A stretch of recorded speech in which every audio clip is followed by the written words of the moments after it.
جتنا تعلق ہے میں نے وہ بیان کر دیا ہے آپ کو. ایک بات تو یہ ہے. دوسری بات یہ کہ آپ کو میں ایک اور مثال دوں اس کی کہ صرف جو نیو یارک سٹی ہے وچ از دا اکانومی مائٹ اور diplomatic might of the United States, صرف اس شہر میں 16 لاکھ یہودی بستے ہیں. اب آپ اس فگر کی طرف دیکھیے, آگے چلتے ہیں. اور ٹوٹل امریکہ میں کتنے ہیں؟ یعنی امریکہ میں ٹوٹل جو ہیں وہ تو باقی جو 30 لاکھ ہیں اس میں سے 20 لاکھ جو ہیں بلکہ 30 لاکھ جو ہیں وہ ہیں اسرائیل میں, اور یعنی کہ ورلڈ کا باقی جو 20 ورلڈ کا 30% اسرائیل میں اور 20% جو ہیں وہ ساری دنیا کے اندر پھیلے ہوئے ہیں. یہ ہے ان کی, اگر آپ ڈیموگرافک میپ تلاش کرنے ٹھیک. اور باقی 50% 50% نہیں, دیکھیے میں نے کہا آپ سے کہ جو 50% ہیں وہ تو صرف نیو یارک میں امریکہ میں ہے. ٹھیک ہے, 30% اسرائیل میں بستے ہیں, 80 ہو گئے, اور 20% دنیا کے دوسرے ممالک میں. ٹھیک ہو گیا. یہ ہے صورتحال. جی, ہیونگ سیڈ دیٹ, 2-4 سوال آج اہم ہم اٹھانا چاہتے ہیں. ایک تو یہ ہے کہ جو مشرق وسطیٰ کی عرب ممالک کی تاریخ ہے وہ بڑی عجیب و غریب ہے. اس کے اوپر اگر آپ جائیں گے تو بات پھر آٹومن امپائر تک پہنچے گی کہ اس وقت بھی عرب ممالک نے, جس کو گریٹ عرب ریولٹ کہتے ہیں, سلطنت عثمانیہ کے خلاف کام کیا, انگریزوں اور جو دوسری قوتیں تھیں ان کے ہاتھوں میں کھیلے, اور سلطنت عثمانیہ کا سورج غروب ہو گیا. آپ کو پتہ ہے کتنے ممالک کے اوپر اگر آپ ابھی میپ پہ دیکھیں تو آپ حیران رہ جائیں گے دیکھ کے کہ سلطنت عثمانیہ کہاں کہاں تک پھیلی ہوئی تھی. ایک بات. دوسری بات یہ ہے کہ ایک فورس بنی تھی جس کو اسلامک ملٹری الائنس کہا گیا, جو 39 ممالک پر مشتمل تھی, اور جس کی 39 سربراہی جو ہے افواج پر وہ ممکن شریف ہے, صاحب کر رہے اور تھے. اس کی جو سربراہی ہے بقول ہمارے ایک ساتھی اینکر کے, وہ 16 فٹ کے جو قداور شخص ہیں, وہ اس وقت اس ملٹری الائنس کو, جس کو کہ منی نیٹو بھی کہا جاتا ہے, وہ کیا کر رہے ہیں. وہ کس لیے تشکیل پائی تھی؟ وہ تھی کہ جہاں کہیں مسلمان ٹرمائل میں ہوں گے, جہاں کہیں مسلمانوں کی آزادی کو سلب کرنے کی کوشش ہوگی, وہاں یہ فورس استعمال ہوگی. میرا سوال راحیل شریف سے بھی ہے اور ہمارے بہت ہی پیارے دوست, ہماری ہر وقت ہر مشکل میں مدد کرنے والے ملک سعودی عرب سے بھی ہے کہ جناب یہ فورس اور کس دن کام آئے گی؟ کیا یہ صرف مسلمانوں کے قتل عام کے لیے ہے کہ یمن ہو یا کوئی بھی اور جگہ ہو, اس نے صرف وہاں استعمال ہونا ہے؟ فلسطین جس کے بچے پکار کے فریاد کر رہے ہیں, جس کی عورتیں چیخ کر مدد کے لیے طالب ہیں, جس کے نوجوان درجنوں کی تعداد میں شہید کیے جا رہے ہیں, جس کے بزرگوں کے پاس پینے کے لیے پانی, ہسپتالوں میں جانے کے لیے دوائیاں نہیں ہیں, اس کے بارے میں کسی کے پیٹ میں درد کیوں نہیں ہو تو رہی؟ بخاری صاحب, عرب ممالک اور کیا کریں؟ 3 جنگیں تو وہ لڑ چکے ہیں, لیکن 3 جنگیں لڑنے کے باوجود بھی وہ فلسطینیوں کی مدد نہیں کر پائے. اس کا مطلب آپ یہ کہہ رہی ہیں کہ ہم نے 3 جنگیں لڑی ہیں ہندوستان سے, تو اب ہمیں سرنڈر کر دینا چاہیے. خدا نخواستہ جنگ کے بعد تو آپ اور مضبوط ہوتے ہیں. میں آپشنز کی بات کر رہی ہوں کہ اپنے آپ کو مزید اسٹرینتھن کرنے کی کیوں کوشش نہیں کی؟ دیکھیے, گزارش یہ ہے, مثال لے لیجیے عرب, صرف مصر کی. میں لفظ استعمال کرنا نہیں چاہتا, پتہ نہیں مجھے ڈپلومیٹک تقاضوں کا تو خیر میں نے کبھی خیال کیا بھی نہیں ہے, مجھے صرف یہ اپنے جو تقاضے ہیں اس میڈیا کے اس کا خیال ہے. Rafah corridor is a lifeline for the Palestinians in غازہ.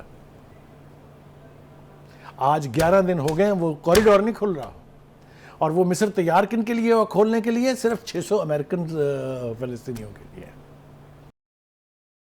ڈوب مرنا چاہیے ایسی قیادت کو جو بلکتے ہوئے بچوں, چیختی ہوئی عورتوں, تڑپتے ہوئے نوجوانوں کی مدد کے لیے صرف ایک کوریڈور نہیں کھول سکتی.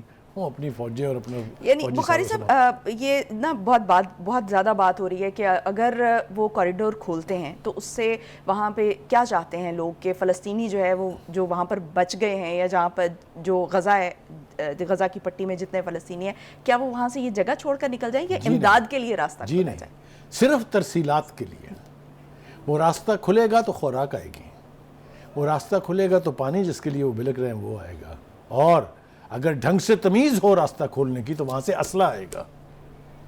فلسطینی نہتے مارے جا رہے ہیں, ٹھیک ہے ریزسٹ کر رہی ہے حماس جتنی اس کی قوت ہے, لیکن اگر ان کے پاس بھی اسرائیل کی طرف سے وافر مقدار میں اسلحہ ہوتا تو ایک فلسطینی گھر سے نکل کے سامنا کرتا اسرائیلی. اس کا چاروں طرف سے لینڈ لاک بیلٹ ہے یہ. اس کے بارے میں خود امریکنز کہتے ہیں کہ دنیا میں اس سے بڑی کوئی جیل نہیں ہے. یہ حال ہے ہمارے مسلمان ملک کا جس کے پاس وہ کوریڈور ہے. اپنے اکنامک انٹرسٹ کے لیے انہوں نے اپنی مسلمانیت اور مسلمانوں کے خون کے ساتھ کمپرومائز تو کیا. بخاری صاحب میں یہی کہنا چاہ رہی تھی نا کہ پہلے اپنے آپ کو اتنا سٹرینتھن کرتے, اس کے بعد جو ہے کہ وہ اسرائیل کا مقابلہ کر سکتے. دیکھیے میں آپ سے ایک عرض کروں, اسرائیل کا مقابلہ تو تب کرتے اگر انہوں نے اچانک حملہ کر دیا ہو اسرائیلیوں نے. اسرائیل تو کنسسٹنٹلی وہاں بندے مار رہا ہے, کون سا دن ہے جب وہاں بمباری نہیں ہوئی ہے, آپ کے سامنے نہیں ہے. یعنی وہ تو مجبور ہو گئے اس کے لیے کہ اب سوائے ڈو اور ڈائی کے علاوہ کوئی آپشن نہیں رہ گیا, تب انہوں نے یہ ایکٹ کیا ہے. کیا آپ کو یاد نہیں چند مہینے پہلے کتنا بڑا قتل عام ہوا تھا اسی غزہ میں, ویسٹ بینک میں کیا ہوا تھا وہ نہیں یاد آپ کو؟ تو یہ تو میں سمجھتا ہوں کہ ایز اے لاسٹ ریزورٹ انہوں نے اس کا یعنی فیصلہ کیا کہ اسرائیل کو اب آرمز کے ساتھ ریزسٹ کرنا چاہیے.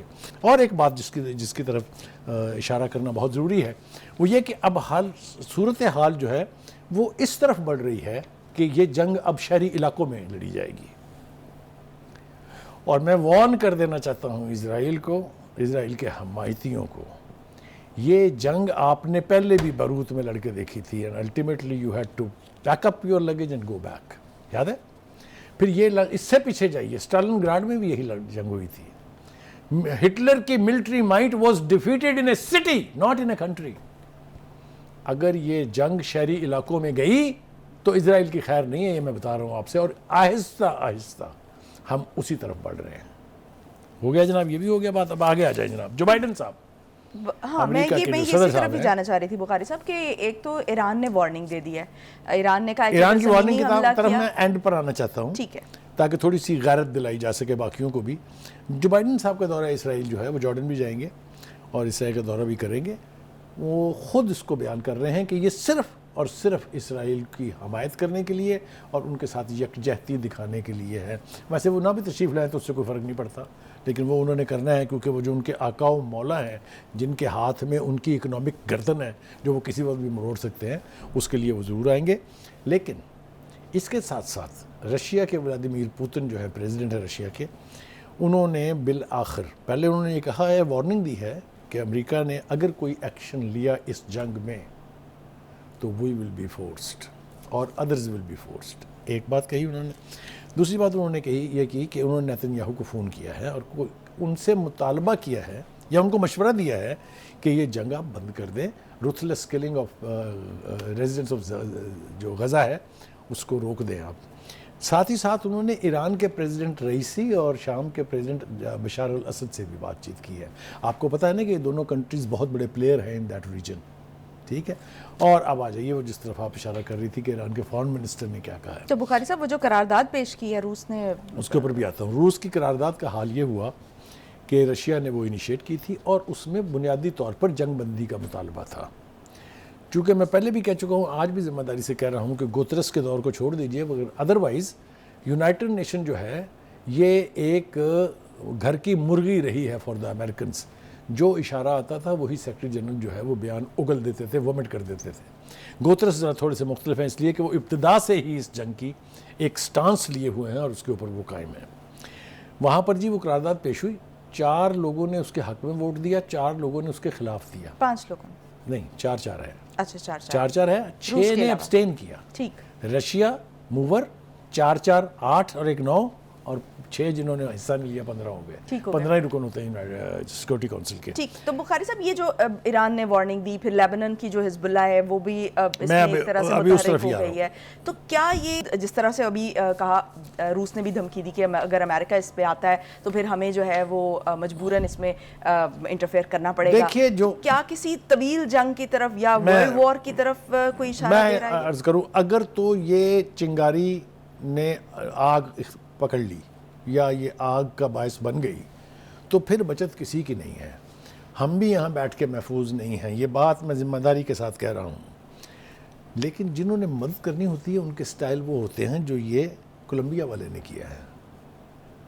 انہوں نے, وہ جو ان کے پریزیڈنٹ ہیں, انہوں نے اسرائیلی سفیر سے کہا ہے کہ معافی مانگ لیں اور پھوٹ جائیں یہاں سے, یعنی نکال دیا ہے اس کو اپنے ملک سے. This is what is called action. حالانکہ کہاں لاٹن امریکہ کون سا ان کا کوئی ڈائریکٹ بارڈر ملا ہوا ہے فلسطین کے ساتھ یا اسرائیل کے ساتھ. یہ ہو گیا. اب آ جائیں جناب ذرا تھوڑا سا ایرانی جو سفیر ہیں, جو ایرانی جو فارن منسٹر ہیں, وہ کیا کہتے ہیں. دیکھیں صاحب, انہوں نے دو باتیں بڑی کھل کے بیان فرما دی ہیں. وہ کہتے ہیں کہ ایران کی اسرائیل کے خلاف چند گھنٹوں میں کارروائی کی وارننگ. میں نے جیسا کہا کہ ایکشن اس کو کہتے ہیں. انہوں نے کہا ہے کہ the war will start within hours, اور ساتھ ہی یہ بھی کہا ہے کہ غزہ میں اسرائیل کے جرائم پر خاموش تماشائی نہیں بنے رہ سکتے. Look at this, there is a qualitative difference between the statement that I just mentioned اور the statement that I am now mentioning it. پھر وہ کہتے ہیں اسرائیل کے خلاف مزاحمتی محاذ کا حملہ ممکن ہے. They are threatening Israel کہ جتنی بھی یعنی فورسز وہاں اینٹی اسرائیل کے لیے یا اینٹی زائنزم ہے وہ ساری مل کے حملہ کر سکتی ہیں اسرائیل کے اوپر. آپ کو معلوم ہے اس کے اندر کیا کیا چھپی ہوئی باتیں ہیں. اور دوسری بات یہ ہے کہ خود ایران کا جنگ میں شریک ہونا بھی خارج امکان نہیں. بی فیصلے یہ ہوتے ہیں, لیڈرشپ اس کو کہتے ہیں. ان کے بھی تو سٹیکس ہیں نا, وہ بھی تو اس ملک میں تنہا ہے نا, اس خطے میں. انہیں پتا کہ امریکہ اور امریکہ کے حوالی عرب ملک بھی ان کی جان کو آئیں گے, لیکن انہیں اس کی پرواہ نہیں ہے. جو صورتحال کا تقاضا ہے اس کے مطابق وہ ایکٹ کر رہے ہیں. تو last but not the least, Palestine is in flame, Gaza is in flame, and if you allow me to say the whole of Middle East is in flame. اگر بچنا ہے تو فلسطینیوں کے ساتھ کھڑا ہونا پڑے گا. اگر آپ چاہتے ہیں کہ وہاں جنگ کی بھٹی نہ تپے تو پھر آپ کو اسرائیل کو کنڈیم بھی کرنا ہوگا اور اس کو روکنا بھی ہوگا. ٹھیک ہو گیا. اب این آر او کی بات ایک مرتبہ پھر سے چل نکلی ہے, اور اب یہ این آر او کی بات کوئی اور نہیں, چیئرمین پی ٹی آئی خود کر رہے ہیں.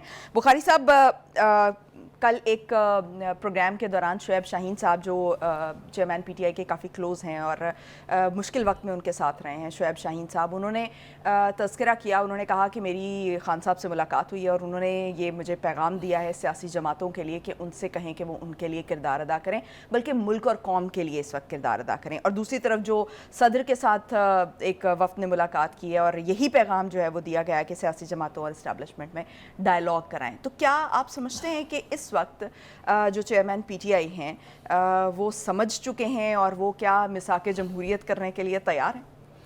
یہ شعیب شاہین صاحب وہی ہے نا جسے وہ ایک دوسرے وکیل نے پی ٹی آئی کے نے کہا کہ یہ غدار ہیں پارٹی کی, وہ اسی کی بات کر رہی ہیں. اچھا جی دیکھیں, گزارش یہ ہے کہ جب خان صاحب چلا کے at the full throttle of his voice کہا کرتے تھے این آر او نہیں دوں گا اور این آر او نہیں لوں گا, یاد ہے نا, یہ ان کا بہت فیوریٹ جملہ تھا. وہ ہر تقریر میں کہتے تھے یہ این آر او مانگ رہے ہیں, نہیں لوں گا, نہ کبھی لوں گا.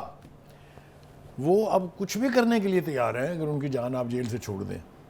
یہ آپ دیکھ لیں کہ ان سیاستدانوں کو جنہیں وہ کہتے تھے یہ چور ہیں, یہ غدار ہیں, ان کو تو جیلوں میں ہونا چاہیے, آج ان کے ساتھ ملاقات کی خواہش, ملاقات کے طریقے ڈھونڈ رہے ہیں کہ کسی طرح سے یہ بیٹھ کے مجھے جیل سے باہر نکال دیں.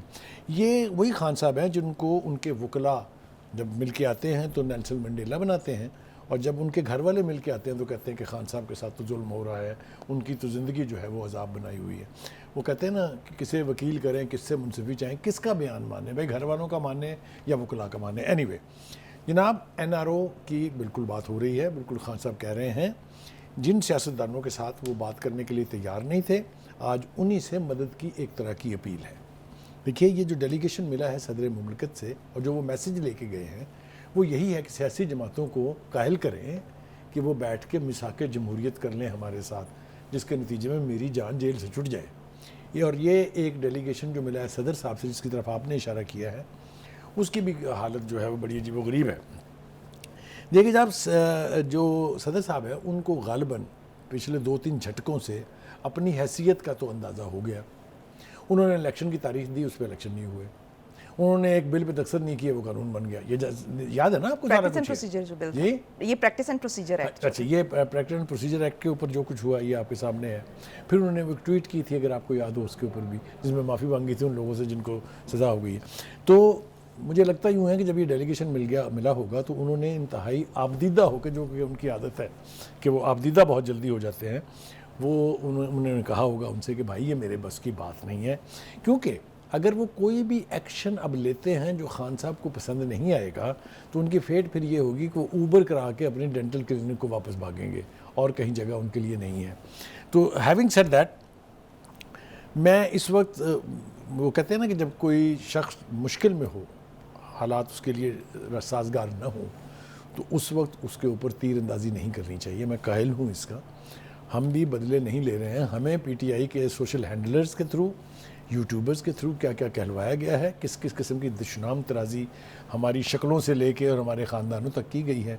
وہ کبھی یہ پی ایم ایل این کا پرچی مافیا ہے، کبھی یہ لفافی ہیں، سب کچھ ہم نے سنا. بالکل. اس وقت دل نہیں چاہ رہا کہ بدلے کے طور کے اوپر اسی قسم کی زبان استعمال کی جائے. لیکن ہیونگ سیڈ دیٹ، دیکھیے شفقت محمود صاحب جو ہیں وہ بھی ملے ہیں سولنگی صاحب سے جو اس وقت نگران وزیر اطلاعات ہیں. یہ کہاں سے نکل آئے ہیں اچانک؟ یہ تو 25 مئی کو نہیں نکلے تھے کیونکہ ان کے پیٹ میں درد ہو گیا تھا. تو پیٹ کا درد اچانک ٹھیک کیسے ہو گیا؟ ان کو تو اپنی پارٹی میں اب پذیرائی نہیں ہے، تو ان کی کوئی بات دوسرا کیوں سنے گا؟ ٹھیک ہے جی. تو بخاری صاحب، کیا جو سیاسی جماعتیں ہیں جن سے اپنا کردار ادا کرنے کے لیے اس وقت خان صاحب ڈیمانڈ کر رہے ہیں، کیا سیاسی جماعتیں ان پر اعتبار کر پائیں گی؟ کیا گارنٹی دیں گے یہ کہ اب نکل کر وہ ان کو چور ڈاکو یا اس طرح کی این آر او لینے کا الزام نہیں لگائیں گے، یا کوئی اور اس قسم کا کوئی نیریٹو نہیں بنائیں بھی گے؟ سیاسی جماعت ان کا اعتبار کرنے کے لیے تیار نہیں ہے، اس لیے کہ انہوں نے اپنے دور اقتدار میں انہوں نے 16 مہینے کی اس کے دوران جو لفظ جو بیان جاری کیے ہوئے ہیں، ان کے لیے تو شاید واپسی ممکن ہو، اس لیے کہ وہ اس وقت تکلیف میں ہیں. لیکن سیاسی جماعتیں انہیں معاف کرنے کے لیے تیار نہیں ہیں. اور جو جماعتیں پیپلز پارٹی اس میں سر فہرست ہے، جو اس طرح کی گفتگو کر بھی رہی ہیں، یہ سیاسی چال یا سیاسی آپ اس کو ایک طریقہ کار تو کہہ سکتے ہیں. تو یہ کیسے معافی ہو جائے گی اس طرح سے؟ کیسے یہ ریکنسیلیشن ہوگی؟ یہ میری اپریہنشن سے بیونڈ ہے. تو سیاسی بلوغت کا مظاہرہ نہیں کریں گی دوسری پارٹی؟ اس لیے کہ وہ جو سیاسی نادان ہے اس کا اعتبار کوئی نہیں ہے. ٹھیک ہے بخاری صاحب، لیکن دوسری طرف فضل الرحمان صاحب کی سٹیٹمنٹ میں کوٹ کرنا چاہوں گی. ان کی سٹیٹمنٹ بھی کچھ کم نہیں ہے. وہ کہہ رہے ہیں کہ کوئی سیاست میں گنجائش نکالیں ورنہ آپ کے لیے خطرہ پیدا ہو جائے گا. کرتے بات اس پہ بھی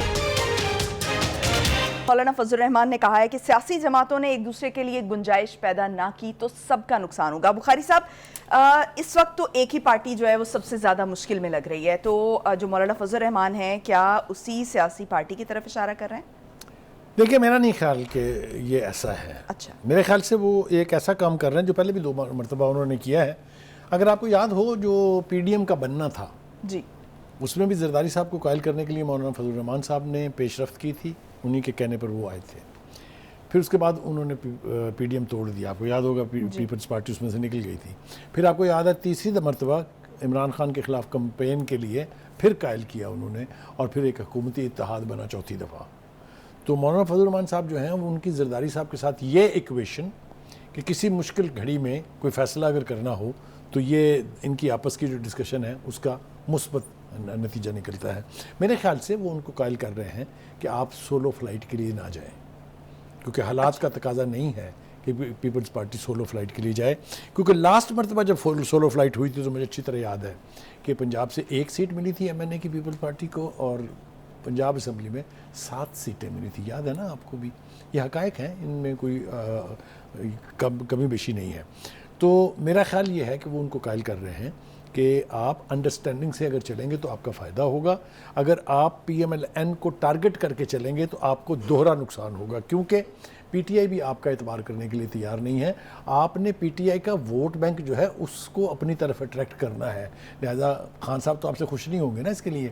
تو آپ میرے خیال سے یہ جو لاسٹ منٹ ایفرٹس ہے نواز شریف کے واپس آنے سے پہلے، وہ یہ ہے کہ زرداری صاحب اپنا وہ الگ راستہ جو اختیار کیا ہوا ہے پیپلز پارٹی نے اس کو ترک کر کے باقی کی مین سٹریم پولیٹیکل پارٹیز جو ہیں ان کے ساتھ مل کے، یعنی ایک انتخابی اتحاد کے طور پہ نہیں لیکن کنسلٹیشن سے، مشاورت سے اس الیکشن کو لڑیں.